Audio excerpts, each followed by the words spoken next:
Being a Christian guy looking for a Christian girl shouldn't be this hard, but it is. I'd always hoped to meet someone special at church. And trust me, my church wasn't the rigid, judgmental type either. It was modern, it was progressive and inclusive. Our pastor preached about acceptance of all spiritual practices, respecting every religion and honouring every god as well. Which, it sounds great in theory, but in practice, it seemed like the church was welcoming everyone except me. And I tried to rationalise it. Maybe I wasn't charming enough, or maybe I wasn't the most ambitious guy. But lately I couldn't shake the feeling that there was something else. Something unspoken that everyone knew about except me. And that feeling followed me to our annual group camping trip. It was the first one I'd ever been to. The event culminated in a formal gathering tomorrow night. We referred to it as the Baal. Every year they made a little church pamphlet. It was supposed to be a celebration of unity and community, but I couldn't stop thinking about how I didn't have a date to go to the Baal with. We sat around the campfire, and conversations grew louder with drink. I decided to ask Bailey, a close friend, for advice. Bailey had always been one of the more grounded people in the group. Someone I trusted, genuinely had a connection with. "Hey Bailey," I said, sliding onto the log beside her. "You're getting roasted pretty hard about the whole Baal thing, huh?"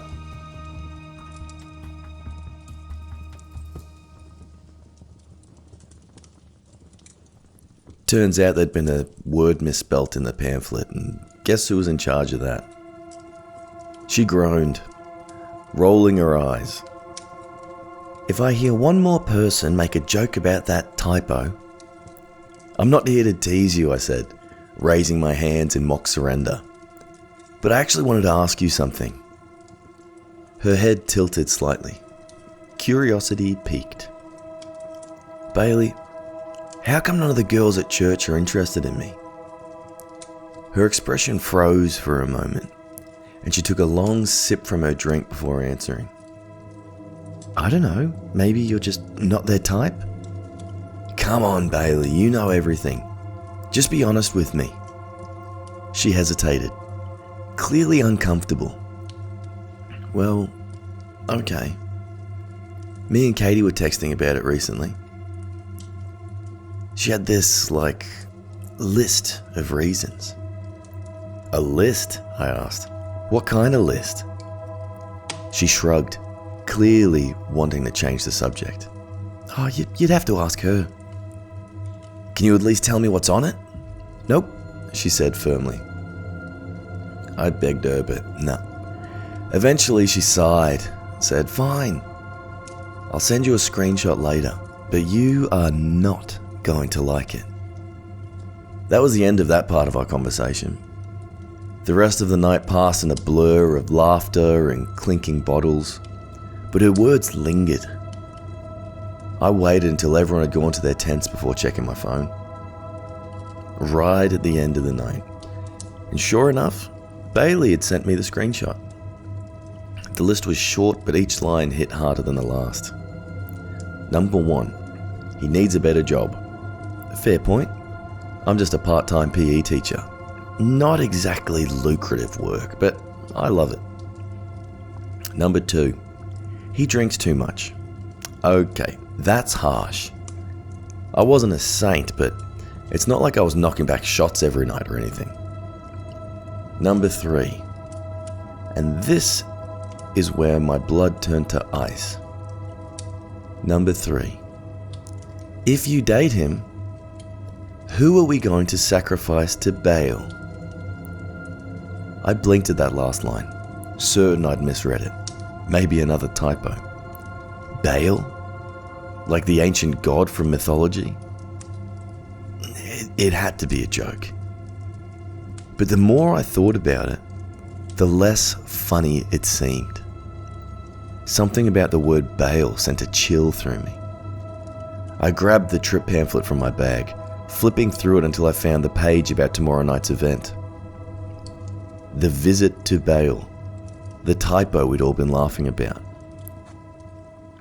I thought the typo was supposed to say the visit to the Baal, and it all suddenly made sense.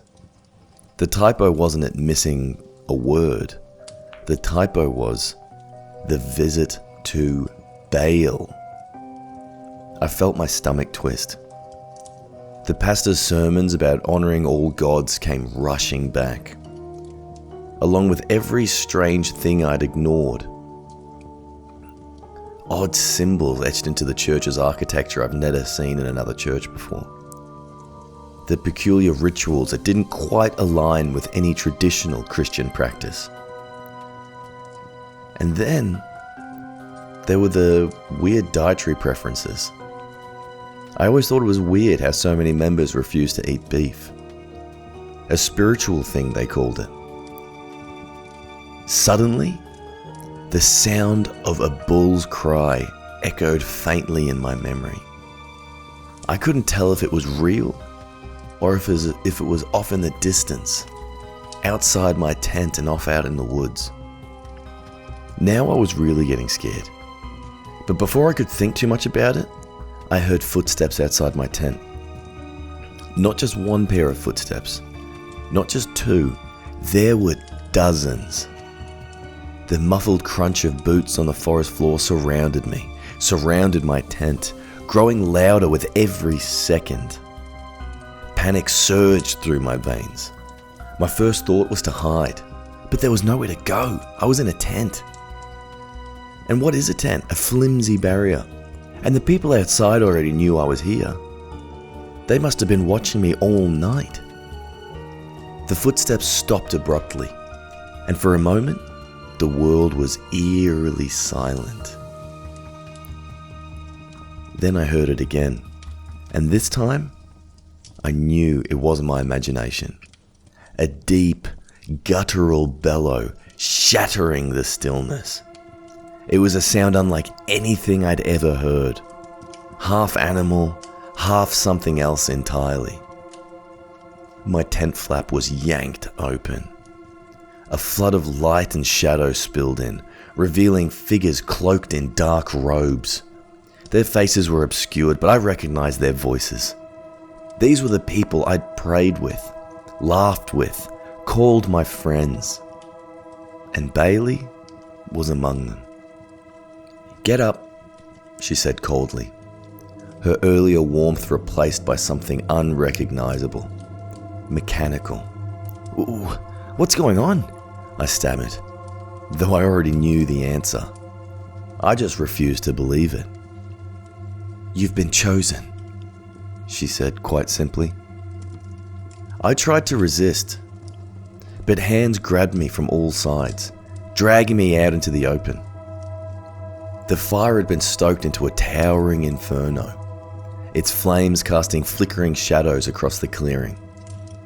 And at the center of it all stood an altar, one I'd never seen before. The sight of it filled me with a mix of horror and just sheer disbelief. You know how people say you have the fight or flight reflex? I just froze. Carved from stone and stained dark with what I could only assume was blood, the altar radiated a palpable, malevolent energy. "No," I muttered, struggling against the hands that held me. This isn't real. This can't be real." But it was. I was forced onto the altar, my wrists and ankles bound with rough rope. The group encircled me, their chants rising in a haunting, rhythmic cadence. Bailey stepped forward, holding a ceremonial dagger. Her face was a mask of grim determination, but her eyes betrayed a flicker of hesitation. "I'm sorry," she whispered to me, just loud enough for me to hear. The bull's cry echoed again, louder this time, as if the creature was standing right behind me. A shadow fell across the altar. Even the flames were covered in shadow. I craned my neck to see what was coming, what was towering behind me. And it wasn't a bull. Above us, looming, was a figure, wreathed in smoke, flame, and shadow, its form shifting between man and beast, fire, bull. Its eyes glowed like molten lava, and its presence filled the air with suffocating heat and malice. Baal.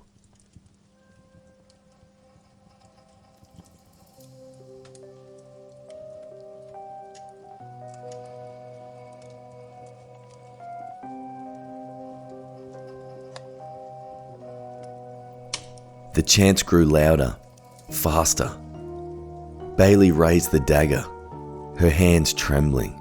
My heart pounded in my chest as I realized this was the end. Time slowed down, and I prayed to God. I prayed with every ounce of my faith that I had ever had. And then, something inside me snapped. Part of me thinks I don't know where the strength came from. In my heart, I know exactly where it came from. And I wrenched both of my arms free, the rope burning against my skin. I bent down and I grabbed a rock, and I swung it as hard as I could at Bailey's head, knocking the girl to the ground. Chaos erupted. I didn't wait to see what happened next. I didn't hang around. I bolted into the woods, branches tearing at my skin as I ran blindly into the darkness, being guided by something or someone. I'd never run that fast before, and I will never run that fast again. Behind me, the chants turned to shouts. The bull's cry morphed into an ear-splitting roar. I didn't stop running until my legs gave out. Collapsing onto the floor, I gasped for air, my mind racing. I don't know how I escaped that night, but I do know one thing. I'm never setting foot in that church again, but I will never stop going to church. And I'll never trust anyone who talks about honoring all the gods.